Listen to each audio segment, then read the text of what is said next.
how to go from this to, well, this here. So basically how to create this filter in Lightroom. So the first thing we need to understand, so there are basically two things we need to do. And the first thing we also need to understand is that there are two things we need to do. The first thing of these is the editing itself, so the portrait editing. If you go into this picture, you already see that the eyes are not completely clear. They are not completely in focus, which is a bummer. Nevertheless, I still like this picture. And the focus is actually on the hair itself, as you can see.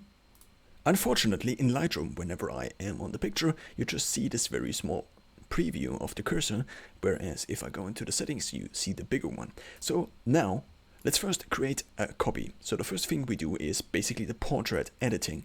And then the next thing we do is to apply the filter. Let's first do the virtual copy and then do the portrait editing. Why a virtual copy? A virtual copy is just a virtual copy. This means the files don't change. But in Lightroom, you actually have two pictures you then can view. Picture 1, picture 2. So now the idea is that it becomes much easier to distinguish the different copies from each other, because in one you can do the portrait editing and then you can apply 10 different filters and see how this all turns out. So let's just try to make this picture a little better. The first step we need to do in order to make this picture just a little bit better is to preload the picture. And now what we can do is we go into the settings, and now Lightroom has actually changed a few things. So this used to look a little bit different. Now it looks like this. The first thing we need to do is to heal the picture a little bit. So therefore we can just also use the mouse to scroll. But the thing we need to do is to click on here. Then we have the size of this, which we can now do or enlarge with the scrolling wheel on our mouse. And now the problem here is already that the hair you can see here is on this dimple. So now if we actually heal it, there is a hole in the hair. So if you now click enter, there is a hole in the hair, but since nobody probably will see it, we can let it like this. Now here, down here, the question seems to be whether this is something that is permanent, or something that is not permanent. What we can do if we just want to edit it out is obviously to edit it out. So this didn't work very well. So now let's try this again, and let's actually go into the settings and see why this didn't work. So it took, as you can see, the copy pasting takes basically the content of the pasting from somewhere else. And if this somewhere else is not a good basically pre-definition, or if this here is too small, then we can try to enlarge the whole thing. And now it seems to be a little bit better. What is also very apparent is that the opacity is on 1. So if we go with the opacity to 100, then it completely eliminates the whole thing. So usually keep it maybe in the middle somewhere, maybe at 80 is good. The feather, now what this does, it smoothens the edges out, and the size obviously is just the size. You can also do it with the scrolling wheel. So now what we can do is we can try again with these new settings, and you should go as small as you can on something like this, because otherwise you will just have stems on there that look like circles. So because this also didn't do the other one, let's now delete the other one, and let's go with the new settings in again, and you can already see it's better. So here we have something, here we have something. Usually if you just leave the same size, especially if you want to do it efficiently, and well, then just go over it with the same size and don't try to change it. But since you can do it with the scrolling wheel, it becomes very easy. So now I think that's good for now.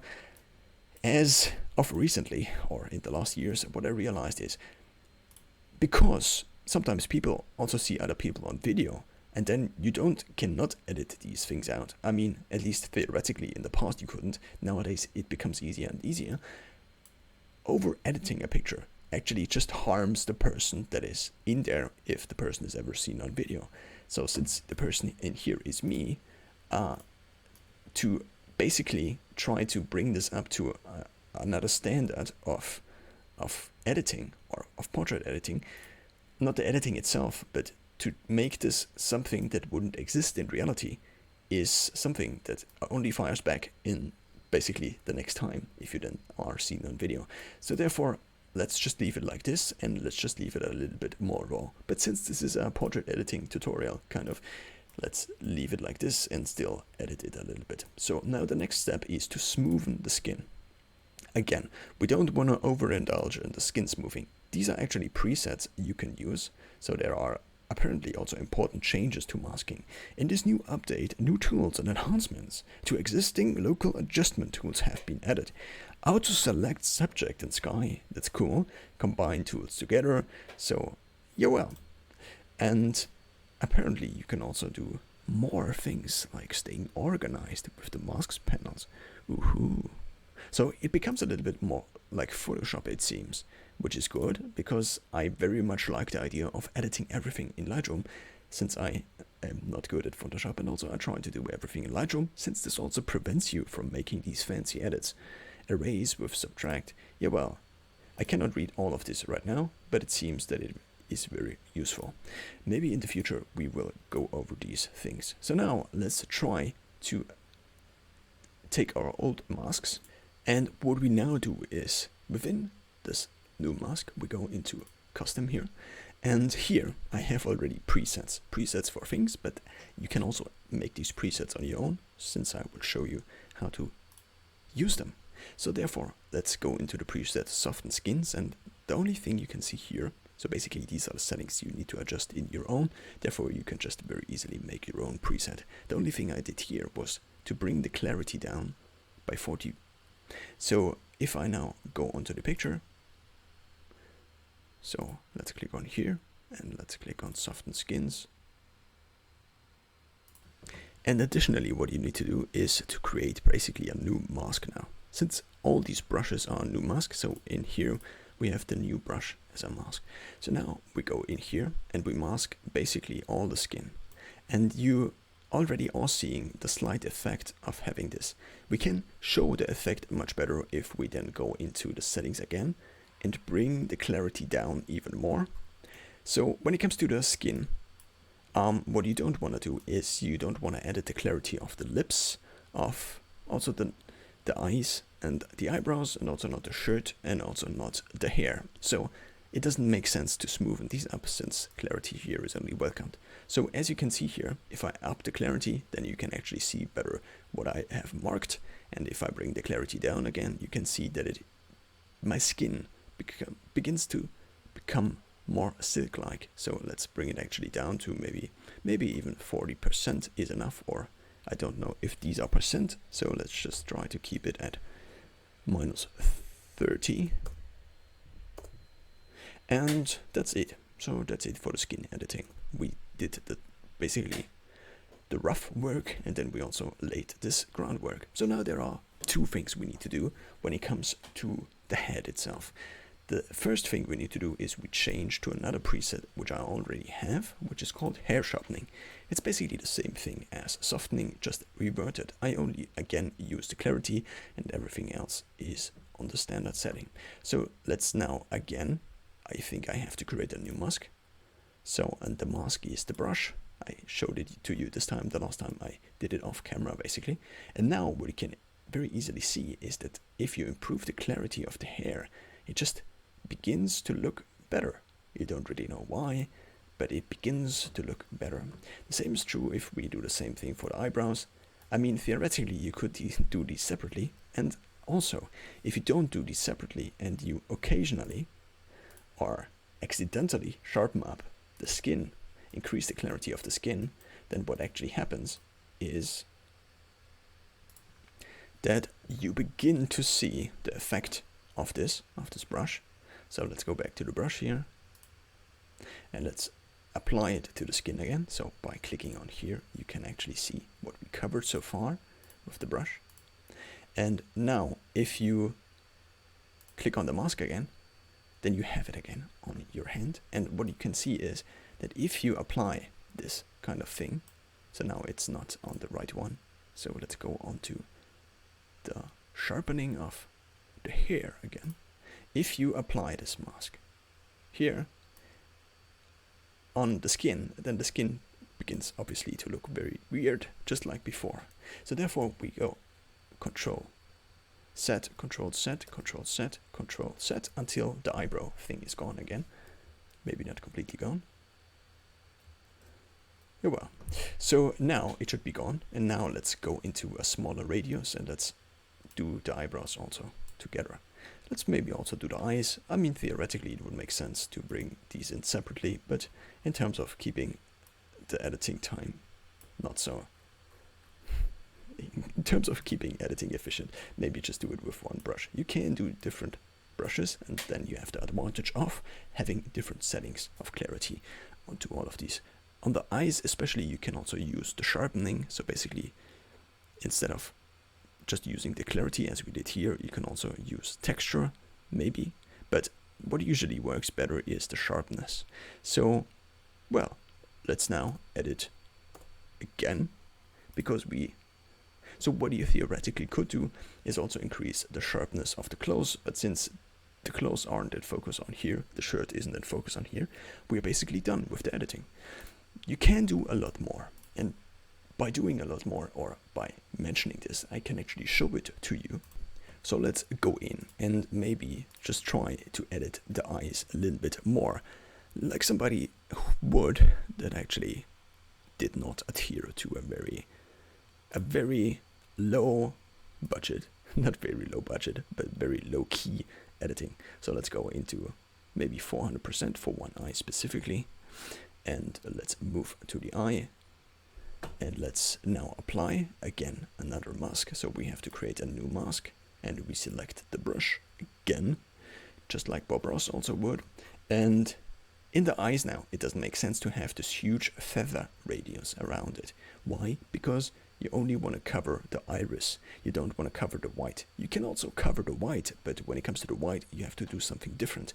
What usually makes eyes really pierce out is having white, eye white. But the problem is that there are also other colors in here. You can see green, you can see red, and if you just amp up the exposure, then these things become also more exposed. And in the past I tried a few things with these, but you also, yeah, basically what I'm saying is whenever you see somebody having really piercy eyes online, what usually happens is that they just have very edited eyes. So now to bring it into practice, the eyes, let's bring down the feather, maybe up to this, and let's now try to pierce the eyes. The problem with the iris is, of course, it goes onto the eyelids itself. So basically a round thing is not the thing you want. Therefore, let's just keep the radius a little bit smaller and then move to the right. So what you now can do is if you click on it, you can actually edit the whole thing. And here you can see the area, the marked area again. What you can now theoretically can do is to bring up the saturation and to bring it down again if the whole thing would be marked. So let's try it again. And now let's bring up the exposure.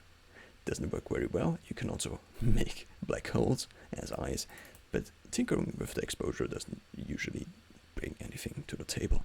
So let's now maybe increase the saturation a little bit. But as you can see, the reflection of the sky in here makes the whole thing not very good. What you could also do is make the eyes monochrome, but also again.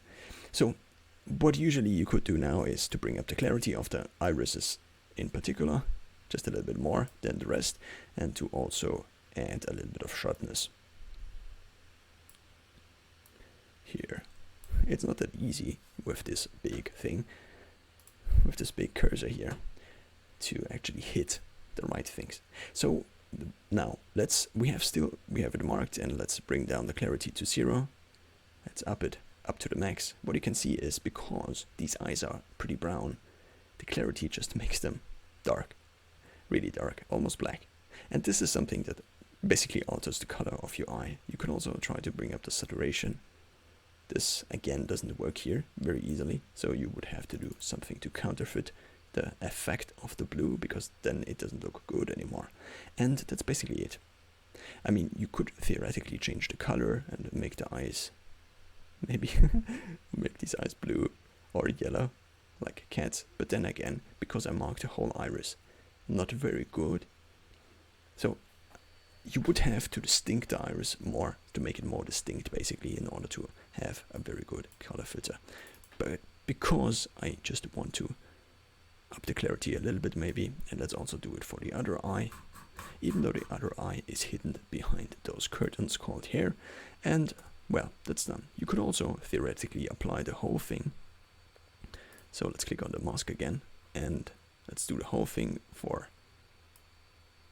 the eyelashes. But the problem is that these eyelashes here are not very here at all, so therefore you cannot really see them. And also just editing them, basically it makes them more black. Increasing the clarity on the eyelashes makes them more black. So now let's go out of this close up, and ta-da! The editing is done. So now the second part begins. The second part I promised in the beginning. What is the second part? Let's first create a virtual copy, and then let's see what filter fits the whole thing best. Eventually we will land on the filter I applied previously, but let's just see what we can do. In terms of a filter and also in terms of editing, there is a huge advantage you can have. And this huge advantage is, first of all, going raw. So when it comes to a picture like this, if you have a JPEG, so basically the thing you find on your phone or any other format, that's basically a compressed format. Think of it as a printout. If you print out a picture, you cannot do anything with the picture because it's a printout and the colors are basically stamped in. But what you now can do, if it's a raw, basically the camera itself, so if here is the camera, doesn't really make sense, but I wanted to have something visual now, which I don't. So if you have the camera, it captures basically a lot more information by going raw, by shooting raw. So basically all the information the camera receives at a certain point is not printed out, but actually just stored, and this is raw. And what raw now means is that in the post-processing of a picture, you can do a lot more. So this already looks pretty similar to the one we had here. So this is the one. Let's just see which filter we have. And also if you apply filter, applying filters in something like Lightroom or in something like Photoshop is then a lot better because the filters just have more information to work with. Therefore, the filters won't turn out as crappy. So now let's see here in the history in Lightroom, you can see what you have done to this picture. And because I only created this virtual copy and I edited already the normal things before, what you now can see is that I just had a few things and I applied Black Mamba. Black Mamba is basically just a Lightroom copy of the known Instagram filter Black Mamba. So now let's go back to the first one, to the one we actually edited. And you can find a lot of different filter presets on the web, and then you can load them into your catalog by going into the developer settings. I think I don't have it handy here. Let's just see where it actually is, in preferences I guess, and then you have a filter location, presets, and then you can somewhere, I actually look it up right now and then I show it to you. So what you need to do is you go into preferences and then onto the preset page, and then you go show Lightroom develop presets. And if you now open this up, if you now click on here and open the thing up, you can also set to store the presets with this catalog. Then it actually shows you the folder on your hard drive. So now let's let this load. And here in the settings, apparently we have somewhere in here the filters. And these are all the filters I imported. So now let's go back. So you can find presets of these filters and then you can just put them into this folder and Lightroom will load them for you. So it's basically like downloading Instagram filters just to Lightroom. So once you have these and you can find a few presets, let's just, if you follow YouTubers and you just search for them, they sometimes offer them for free. Sometimes there are websites where you can download them for free, and then you get these different presets. Now, if you go into these, so these are basically filters I developed for my own pictures, and you can also store just your presets. You just go into here and then you, how do you do it again? That's a good question. I think you go on here on the plus. So within presets, you go on the plus and then you save the current settings. You can also select what you actually want to save. Create preset here, and then you can select what you actually want to have included in this preset from the current editing, and then you just go into the group and here you have your different folders, and then you just save the preset. That's how easily you can also create a preset and maybe sell it online. But let's go into the different ones I have here. So this is something I quite like. If you, by the way, click on this, then it applies it. If you only go through here, then it's only a preview. So now this one here is something I quite like from the ones I made on my own. This one here is also very moody, I think. I also have a few that are modeled after somebody like Sam Colder. So let's go into these. Maybe you are interested in these. Captain America. I just had to sneeze. Maybe you heard a little bit of it. I couldn't fully stop the video. So let's now search for the Sam Colder one. Where is the Sam Colder one? The problem is if you have so many, and there is, I think, not really a search function in Lightroom. And you can already see I have a lot of presets already. But I actually found this Sam Colder one. Where is it? I seem to not be able to find it. Oh yeah, I found it. So I downloaded the Sam Colder one. So basically there was someone on the internet that made this preset available under a YouTube video, and then I downloaded it. Nevertheless, this was, I think, the original one. And this just didn't look so great. So I tweaked a few settings. As you also can see, this is already a little bit too purple on the side here. And then I adapted it, and this is kind of the version I went with. It's a little bit too saturated maybe, but at the same time it looks, I think, quite good. And I also then had these versions, basically different versions of these.